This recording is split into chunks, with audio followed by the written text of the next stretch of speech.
ছোটবেলায় আমরা স্কুলে টিফিনের অনেক আচার খেয়েছি, অনেক চালতার আচার খেয়েছি, কিন্তু এখন আর বাইরের আচার খাওয়া হয় না। কিন্তু আচার আমি বাসায় বানিয়ে নিয়েছি। সেই নিয়ে থাকছে আমার আজকের ভিডিওটি পুরোটি দেখার অনুরোধ রইল। এখানে আমি চালতা নিয়েছি 2টা।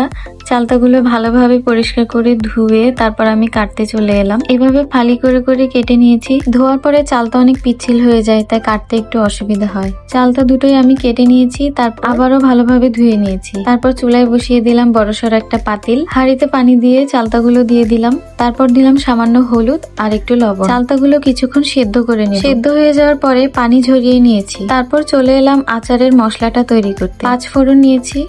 5 ফোড়নগুলো একটু ভেজে নিয়েছি। ভাজা হয়ে গেলে 5 ফোড়নগুলো আমি গুঁড়ো করে নেব। এই যে পাটায় বেটে গুঁড়ো করে নিলাম। তারপর চলে আসলাম আচার বানাতে।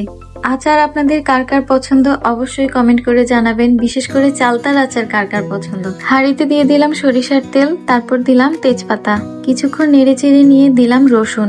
রসুনটা আমি এখানে একটু ছেঁচে নিয়েছি। তারপর কিছুক্ষণ ভেজে নিব, যেন রসুনের কাঁচা গন্ধটা না থাকে। এরপর যে 5 ফোড়নগুলো আমি গুঁড়ো করে রেখেছিলাম সেগুলো দিয়ে দিব।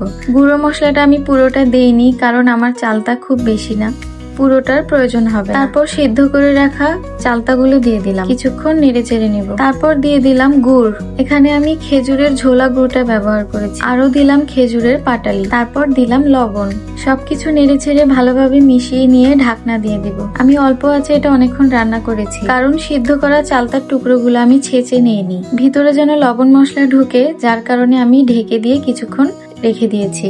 কিছুক্ষণ পর ঢাকনা উল্টিয়ে দেখলাম কালার অনেকটাই চেঞ্জ হয়ে এসেছে। তারপর আমার হঠাৎ মনে পড়লো যে আমি ঝালটাই দিই। ঝটপট আমি 5-6টা শুকনা মরিচ টেলে নিয়েছি। ঝালটা আমি এখানে বেশি দেইনি, কারণ চালতার আচারটা পরিমাণে কম। মরিচ গুঁড়ো টেলে নিয়ে তারপর গুঁড়ো করে দিয়ে দিয়েছি। তারপর আবার ঢাকনা দিয়ে কিছুক্ষণ রেখে দিয়েছি। তারপর আবার চেক করে দেখলাম কালারটা অনেকটাই সুন্দর হয়ে এসেছে।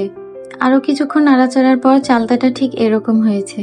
এই আচারে আমি কোনো সিরকা বা ভিনেগার ব্যবহার করিনি। সিরকার যে একটা গন্ধ আছে সেটা আমার একটুও পছন্দ না, আমার ভালো লাগেনি, তাই আমি দেইনি। আচারও পরিমাণে কম, বেশি দিন থাকবে না, ততদিনের জন্য একটা বয়মে ভরে নর্মাল ফ্রিজে সংরক্ষণ করব। এই যে আমার আচারটা হয়ে গেছে। আচারটা দেখতে কেমন হয়েছে কমেন্ট করে জানাবেন। এই ছিল আমার আজকের ভিডিও। ভালো লাগলে লাইক কমেন্ট করবেন, শেয়ার করে পাশে থাকবেন, আমাদের জন্য দোয়া করবেন। আল্লাহ হাফেজ।